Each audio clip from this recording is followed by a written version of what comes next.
والمؤمنون الجنة.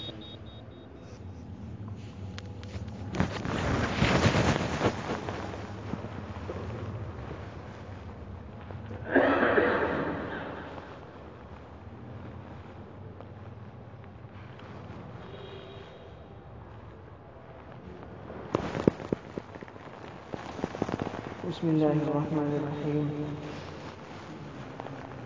نحمده ونصلي على رسوله الكريم أما بعد. آپ ادھر آ جاتے ہیں.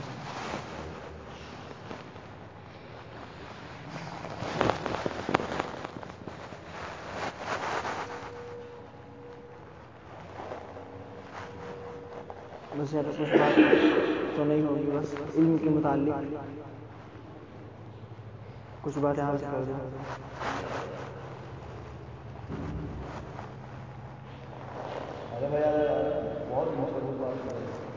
اللہ کے نبی صلی اللہ علیہ وسلم کی ایک حدیث مبارکہ ہے. قال النبی صلی اللہ علیہ وسلم طلب العلم فریضۃ علی کل مسلم. اللہ کے نبی نے ارشاد فرمایا کہ علم دین کا حاصل کرنا ہر مسلمان پر فرض ہے. ہمارے پاس علم ہو عمل نہ ہو تو اس علم کا کوئی فائدہ نہیں.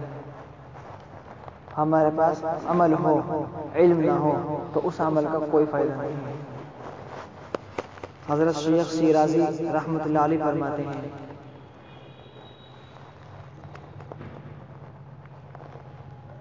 کہ علم چنداں کے بیشتر خوانی جو عمل در تو نیست نادانی نہ محقق بود نہ دانش مند بیرو کتابیں چار پائے چند.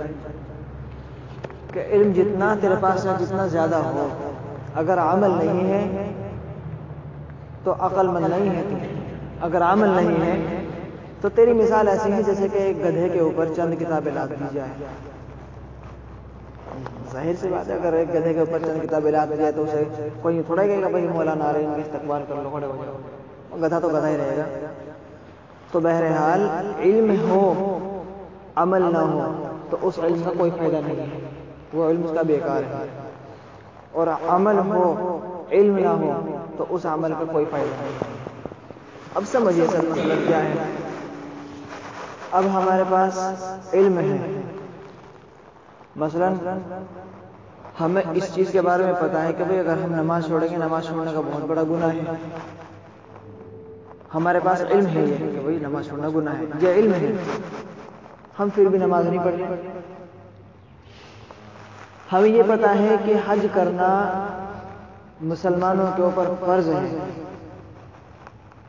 ہمارے پاس اتنا مال اور پیسہ بھی ہے مگر پھر بھی ہم حج نہیں ادا کر رہے. ہم اس چیز کو جانتے ہیں کہ مسلمانوں کے حقوق کو ادا کرنا ہر مسلمان پر واجب اور فرض ہے مگر ہم مسلمانوں کے حقوق اور فرائض کچھ سمجھتے ہی نہیں. یہ علم ہے، علم تو ہے مگر عمل نہیں ہو رہا. تو یہ اس کے لیے جو اس نے علم حاصل کیا ہے یہ اس کے لیے زحمت بن جائے گا. قیامت کے دن جہنم تک کھینچ کر کے لے جائے گا. یہ علم تو ہے مگر اس کے اندر عمل داخل نہیں ہے. اب عمل تو ہے ہماری زندگی میں، علم نہیں ہے. اب فجر کی نماز 6 بج کے 10 منٹ پر ہے، اگر ہم نماز پڑھنے لگے 5 بجے کہ بھائی فجر کی نماز پڑھ رہا ہوں. ظہر کی نماز کس وقت ہے؟ ظہر کی نماز تھوڑا آگے پیچھے پڑھنے لگے کہ بھائی ظہر کی نماز پڑھ رہا ہوں. یا اور کوئی ایسے کام کرنے لگے یا وہ 24 گھنٹے تسبیحات پڑھتا رہے، قرآن کریم پڑھ رہا تو پڑھتا رہے. اب یہ عمل اس کے لیے کارآمد نہیں ہوگا بلکہ بے فائدہ عمل کر رہا ہے وہ. اب وہ عمل تو کر رہا ہے، اس بیچارے کو علم ہی نہیں ہے اس چیز کا کہ بھائی نماز پڑھنی ہے تو کس وقت پڑھنی ہے، قرآن پڑھنا ہے تو کس وقت پڑھنا ہے. یہ اسے علم نہیں ہے بیچارے. تو علم کا حاصل کرنا یہ ہر مسلمان کے اوپر فرض ہے. اللہ کے نبی صلی اللہ علیہ وسلم نے ارشاد فرمایا قال النبی صلی اللہ علیہ وسلم طلب العلم فریضۃ علی کل مسلم. کہ علم دین کا حاصل کرنا ہر مسلمان پر فرض ہے. واجب نہیں کہا کہ واجب ہے، فرض کہا. جیسے نمازوں کو پڑھنا فرض ہے اسی طرح علم کا حاصل کرنا بھی فرض ہے. اگر ہمیں علم نہیں ہوگا تو ہم حرام اور حلال کی پہچان بھی نہیں کر سکتے ہیں اگر علم نہ ہو، کبھی بھی نہیں کر سکتے۔ اور جو علم حاصل ہو جائے اور علم کے ساتھ عمل بھی زندگی میں داخل ہو جائے تو پھر اس اللہ کا شکر ادا کرو کہ اے رب آپ کا شکر ہے کہ آپ نے علم دیا اور علم کے ساتھ ساتھ مجھے میری زندگی میں عمل کا بھی اتار دیا۔ اللہ تعالیٰ نے قرآن کریم میں ارشاد فرمایا فَسَنُيَسِّرُهُ لِلْيُسْرَىٰ، بس ہم اس کے لیے شریعت کو آسان کر دیں۔ اس سے مراد یعنی اللہ کے نبی صلی اللہ علیہ وسلم ہے کہ ہم اس کے لیے یعنی کہ جو شریعت ہے اگر زندگی میں عمل کو اس طرح اپنا لیا جائے تو پھر ایک وقت وہ آئے گا کہ اس کے لیے عمل کرنا، علم پر عمل کرنا بہت آسان ہوگا۔ ابھی تو علم حاصل کرنا آسان ہے مگر علم پر عمل کرنا بہت زیادہ مشکل ہے، اتنا زیادہ مشکل ہے کہ جیسے پہاڑ کے اوپر ٹیلے پر چڑھنا۔ یہی اصل مقصد ہمارا ہونا چاہیے کہ بھلے ہی کتنا مشکل ہو مگر ہمیں عمل کرنا ہے تو عمل کرنا ہے، اپنی زندگی کے اندر عمل کو داخل کرنا ہے تو کرنا ہے۔ سب سے پہلے نصیحت تو میرے لیے بھی اور آپ کے لیے بھی ایک یہ ہے کہ آپس میں اتفاق پیدا کرو، اختلاف کو بالکل ختم کرو۔ یہ مسلمانوں کے اندر سب سے بڑی کمی ہے کہ اختلاف زیادہ، اتفاق کم، اتحاد کم۔ نمازوں کی پابندی نہیں، نمازوں کے اندر احتیاط کریں، نمازیں پڑھیں۔ حقیقتاً جو قرآن کریم میں اللہ تعالیٰ نے ارشاد فرما دے وہ برحق ہے، اور 1439 سال پہلے اللہ کے نبی نے جو ارشاد فرمایا وہ بات برحق اور سچ ہے۔ جس نے قرآن کریم کا انکار کر دیا وہ کافر ہے، جس نے اللہ کے نبی کی حدیثوں کا انکار کر دیا وہ کافر ہے، اور جس نے اللہ کے نبی اور دیگر صحابہ کے قول کو اگر انکار کر دیا تو اس میں اشکال ہے کہ وہ کافر ہو سکتا ہے۔ جس آدمی نے اللہ کے نبی کو حدیث کو ٹھکرا دیا ہو وہ بتاؤ کافر ہے یا مسلمان ہے؟ بتاؤ آپ ہی۔ واللہ میں مسجد میں بیٹھا ہوں، اللہ کے گھر میں بیٹھا ہوں، میں نے ایک آدمی کو ایک حدیث سنائی، مجھے بہت تعجب ہوا، اس نے فوراً انکار کر دیا کہ میں اس حدیث کو تو مانتا ہی نہیں۔ اور حدیث بھی کیا تھی؟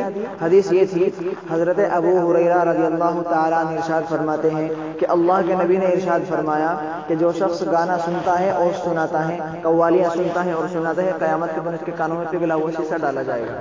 تو اس نے اس حدیث کا انکار کر دیا۔ تو بہرحال بتانے کا مقصد میرا یہ ہے کہ علم اگر ہے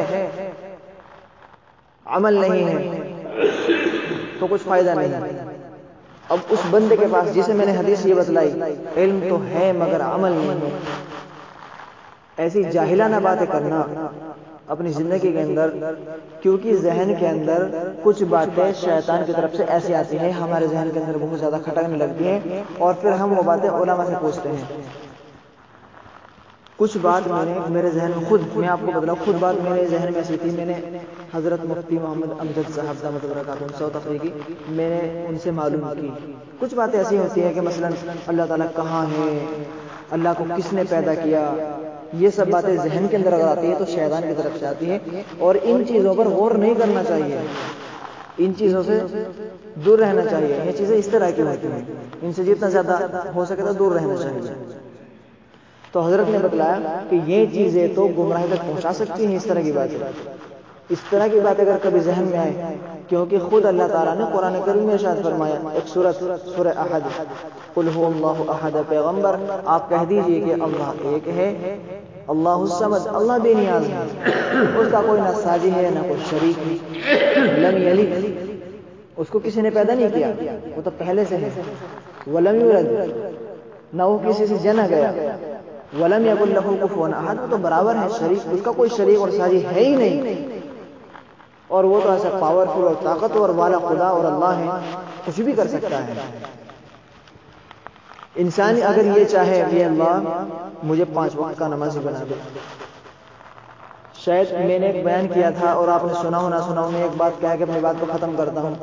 اگر ہم نماز کے اندر آئے مسجد میں اور اگر ہم نے اللہ اکبر کہہ کے ہاتھ باندھ لیے تو دل میں اللہ تعالیٰ سے یہ بھی نیت کر لیں کہ اللہ میں جو نماز پڑھ رہا ہوں اور میں نے اپنے ہاتھوں کو آپ کے سامنے باندھ لیا ہے باہر بھی میرے ہاتھوں کو ایسے ہی باندھ دے. مطلب باہر ہاتھ باندھنے کا مراد مطلب یہ نہیں کہ ایسے باندھ کے چلتے رہو پھرتے رہو. یہ مطلب ہے یہاں باہر ہاتھ باندھنے کا کہ میرے ہاتھ ظلم کی طرف نہ اٹھیں، میرے ہاتھ گناہوں کی طرف نہ بڑھیں. پھر جیسا اللہ رب العزت کے سامنے کھڑا ہے، پیروں سے اللہ تعالیٰ سے دعائیں کریں کہ اللہ میں جیسے آپ کے سامنے عاجزی سے کھڑا ہوں اس وقت، ایسے ہی میرے پیروں کو باہر بھی استقامت میں جما دے. مثلا یہ کہ میرے قدم گناہوں کی طرف نہ بڑھیں، میرے قدم ظلم کی طرف نہ بڑھیں، میرے جو قدم ہیں یہ کہیں ایسی طرف نہ بڑھ رہے ہوں کہ جس میں میرا ایمان سلب ہو جائے. اللہ تعالیٰ ہم سب کے ایمان کی حفاظت فرمائے. اور پھر جب رکوع کرے، سجدہ کرے، اللہ تعالیٰ سے ہر اعتبار سے دعا کرے. سب سے انسان کی سب سے اصل چیز ہے آنکھ. جب آنکھ میں آنکھوں سے سجدے دیکھیں تو دعا یہ کرے کہ اللہ میری آنکھ ہے، صرف اور صرف آپ کو دیکھے، آپ کے علاوہ کہیں گناہ کی طرف میری نظر نہ پڑ جائے. ایک تو انسان اب یہ کوشش کر رہا ہے نا اپنی، بھائی یہ بتاؤ کوشش ہو رہی ہے اس کی طرف سے نہیں ہو رہی؟ دل میں دعا کر رہا نہیں کر رہا ہے؟ جب انسان کوشش کرے گا تو اللہ تعالیٰ کی مدد بھی شامل حال ہے اس کے ساتھ. جب بندہ کوشش کرتا ہے تو اللہ کی طرف سے مدد بھی آتی ہے. بہت سے لوگوں نے دین کے کام کو بہت مشکل بنا دیا جبکہ ہے بہت آسان. خدا اللہ کے نبی نے ارشاد فرمایا، قال النبی صلی اللہ علیہ وسلم الدین یسر. اللہ کے نبی نے ارشاد فرمایا دین تو بہت آسان ہے، دین تو بہت آسان ہے، دین پر چلنا بہت آسان ہے. اور دین پر چلنا اتنا آسان ہے جیسے کہ ہم نے اونچائی سے پانی کو کھلا دیا فوراً بہہ گیا. ظاہراً تھوڑا مشکل لگتا ہے اپنی نفس کے لیے. نفس چاہتا نہیں ہے کہ آپ تہجد میں اٹھ کے اللہ سے مانگو، اور نفس یہ چاہتا ہی نہیں کہ اللہ کو خوش کریں. اصل مقصد صرف یہی ہے جب ہم نماز کے لیے آتے ہیں ہماری طبیعت نہیں لگتی نماز میں. ہمیں اس چیز کو نہیں دیکھنا طبیعت لگے نہ لگے، ہمیں تو صرف یہ دیکھنا ہے کہ بادشاہوں کے بادشاہ کا اعلان ہو چکا، حی علی الصلاۃ حی علی الفلاح، آؤ کامیابی کی طرف. قرآن میں خود حق تعالی شانہ نے ارشاد فرمایا قد افلح من تزکا، فلاح پا گیا وہ شخص، یعنی کامیاب ہو گیا وہ شخص جس نے اپنا تزکیہ کیا. تزکیہ کہتے اسے ہے جس کے دل کے اندر کوئی برائی نہ ہو، جس کے دل میں کسی کی طرف سے کوئی کینہ نہ ہو، جس کے دل میں کسی کی طرف سے کوئی اس طرح کی حسد والی بات نہ ہو، کینہ رکھتا ہو دوسروں سے، جلتا ہو دوسروں سے. یہ اسے کہتے ہیں تزکیہ. اپنے دل سے ان برائیوں کو نکالنا. جب یہ برائیاں اس کے دل سے نکل جائے گی اس کا تزکیہ ہو جائے گا. تصفیہ ایک ہوتا ہے تزکیہ، ایک ہوتا ہے تصفیہ. تزکیہ میں نے آپ کو بتلا دیا. تصفیہ اسے کہتے ہیں جو دل کے باہر بہت گندے گندے خیالات آتے ہوں تو شیطان دل کے اوپر بیٹھا رہتا ہے ایک مچھر کی شکل میں. جب انسان اللہ کے ذکر سے غافل ہوتا ہے تو وہ اپنا جو سوئی دل میں ٹھوس دیتا ہے تو ایک دم فوراً خیالات آنے لگتے ہیں بہت غلط. اس کے بعد میں جب اللہ کے ذکر میں بندہ مشغول ہو جاتا ہے تو ایک دم وہ اپنے فوراً ایک دم کرتا ہے. کیوں؟ اللہ کا ذکر اس سے سہل نہیں ہو پاتا. تو تزکیہ اگر کرنا چاہتے ہو تو اللہ کا ذکر کی بھی کثرت کرو. اور سب سے بڑی اہم بات یہ ہے کہ گناہوں سے اجتناب کرنا ضروری ہوگا. گناہوں سے اجتناب، گناہوں سے بچنا. اور میں نے 2-3 باتیں بتلا دی. پہلی بات یہ ہے کہ علم حاصل کرنا ہر مسلمان پر فرض ہے، اور علم کو اس نیت سے حاصل کرو کہ میرے اللہ یہ جو میں علم حاصل کر رہا ہوں، علم کے ساتھ ساتھ میری زندگی میں عمل کو بھی داخل کر لیں. علم ہے عمل نہیں ہے کچھ نہیں ہے، اور عمل ہے علم نہیں تو بھی کچھ تو بھی بیکار ہے. اس لیے علم کے ساتھ ساتھ عمل کی توفیق اللہ تعالیٰ سے مانگے. اور اگر عمل ہے علم نہیں ہے تو اللہ تعالیٰ سے خاص کر کہ اللہ مجھے علم عطا فرما، مجھے علم عطا فرما. اور دوسری بات تزکیہ اپنے دلوں کے اندر سے بالکل دوسروں کے لیے اپنے دل کے اندر جگہ بناؤ. حسد کو نکال دو، کینہ کو نکال دو، برائی، آپس میں اختلاف کو مٹاؤ اور اتفاق پیدا کرو، محبت پیدا کرو آپس میں. بس یہی بھی 2-3 باتیں تھی. اللہ تعالی ہم سب کو ان باتوں پر عمل کی توفیق عطا فرمائے اور دیکھو اپنے اپنے محلے میں خاص طور خصوصاً دین کی دعوت، دین کا کام کرنا چاہیے۔ راستے میں کوئی بھی ملے پیار و محبت سے سلام کرو، سلام کو عام کرو۔ افشوا السلام بینکم، آپ السلام کو عام کرو۔ اللہ کے نبی نے فرمایا افشوا السلام بینکم، کہ سلام کو عام کرو، سلام کو رواج دو۔ تو جب بھی آپ کو کوئی بھائی مسلمان ملے آپ کو راستے میں، روک کر کے پیار و محبت سے نماز کی تلقین کرو، نماز کی تلقین کرو۔ جب وہ نماز پڑھے گا، آپ نے اس سے کہا کبھی نماز پڑھو، اور آپ نے کوئی سو ایسی بات بتلا دی کہ اس کے دل کو چھو گئی، اس نے نماز پڑھنا شروع کر دیا، جو ثواب اسے ملے گا نماز پڑھنے کا، تو وہ اتنا ہی ثواب آپ کے اکاؤنٹ میں بھی آتا رہے گا، اسے ملے گا۔ آپ کے کہنے سے اس نے نماز پڑھنی شروع کر دی، تو جتنا ثواب اسے ملے گا اتنا ہی آپ کو ملتا رہے گا، اور آپ جو نماز پڑھ رہے ہیں آپ کا ثواب وہ آپ کا لگ رہا ہے۔ دوسری چیز، ایک اشکال یہاں ہے، وہ آپ کو ابھی دور ہو جائے گا۔ آپ کے ذہن میں اس وقت یہ بات آ رہی ہوگی بھائی اگر گناہ ہم نے کسی کو کوئی گناہ کی تلقین کر دی تو پھر کیا؟ اس کا جواب یہ ہے کہ اگر ہمارے کہنے سے کوئی آدمی ایسے گناہ کے اندر ملوث ہو گیا کہ وہ گناہ چھوڑنے پر آمادہ ہی نہیں ہے، تیاری نہیں گناہ چھوڑنے پر، اب وہ جو گناہ کرے گا اسے گناہ کرنے کا جو عذاب ملے گا، گناہ ملے گا، تو اسے جتنا گناہ ملے گا ہمارے اکاؤنٹ میں بھی اتنا گناہ آ جائے گا، اور ہم نے اسے جو کہا وہ اس کا گناہ الگ، اور ہم جو گناہ کریں گے وہ اس کا الگ۔ مگر ہمارے کہنے سے جس نے گناہ کرنا شروع کر دیا اسے جتنا گناہ ملے گا اسے ملے گا ہی، مگر جتنا اسے ملے گا اس سے کہیں زیادہ پھر ہمیں بھی ملے گا۔ کیوں؟ ہمارے کہنے سے اس نے گناہ شروع کیا۔ تو اسی طریقے سے اگر ہم نے کسی کو تلقین کی نماز کی اور اس نے نماز پڑھنا شروع کر دیا، تو اللہ تعالیٰ کے فضل و کرم سے رحمت خدا بہا نمی جو ید، اللہ تعالیٰ کی رحمت تو بخشش کا ایک چھوٹا سا بہانہ ڈھونڈتی ہے، تو جتنا ثواب اسے ملے گا اتنا ہی پھر آپ کو بھی ملے گا۔ تو بہرحال یہ ہے کہ نماز کے لیے ہر کسی شخص کو تلقین کرتے رہا کرو اور کرتے رہنا چاہیے، کیونکہ نماز کا ذکر تو قرآن میں بارہا بار آیا ہے۔ بس یہ ہے کہ اللہ تعالیٰ ہم سب کو ان باتوں پر کہنے سننے سے زیادہ عمل کی توفیق عطا فرمائے۔